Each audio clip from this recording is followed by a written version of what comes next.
গুদ মারছে গা পিলপিলি দিয়ে যেটা বস্তু নিয়ে গেতাছে ওই বস্তুটা পেকে লাইফে একবার না একবার খাইছে। আমার কথা কবার গেলে আমি তো এই বস্তুটা মাঝে মিশেলে খাইই থাকি।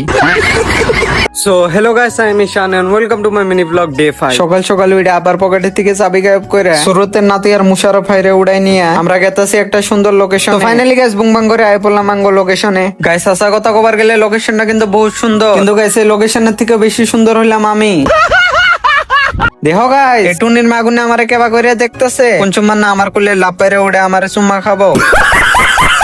সো গাইস টুনি মাগো দেখে আমরা গেতাছি বাইতে না যায় গান্ডুরে নিয়ে আমরা গেতাছি ভাঙনামারি। গাইস আজকে বহুত দিন পরে খুরার গাড়ি দেখলাম। সো ফাইনালি গাইস বুংবাং করে আয় পড়লাম ভাঙনামারি নাসিরউদ্দিন ভাইয়ের দোকানে দেখি নাসিরউদ্দিন ভাই নতুন নতুন স্টক আনছে। গাইস কেউ যদি কিনবার চায় তাহলে নাসিরউদ্দিন ভাইয়ের দোকানে যাওয়া হারেন। গাইস এটা হলো আঙ্গো রাকিবউদ্দিন ভাই। আর রাইতে রাকিবউদ্দিন ভাইরে টর্চলাইট নিয়ে বিশ্রাম নাগে, কারণ রাইত হলে রাকিবউদ্দিন ভাইরে দেখা যায় না।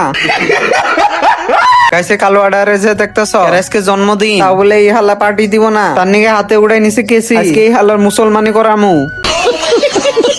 বাকি ভাই গাইস ব্লগ ভালো লাগলে লাইক কমেন্ট শেয়ার করবেন আর এনে রেক্স দেওয়া বাজতে ফলো বাটনে মারবেন।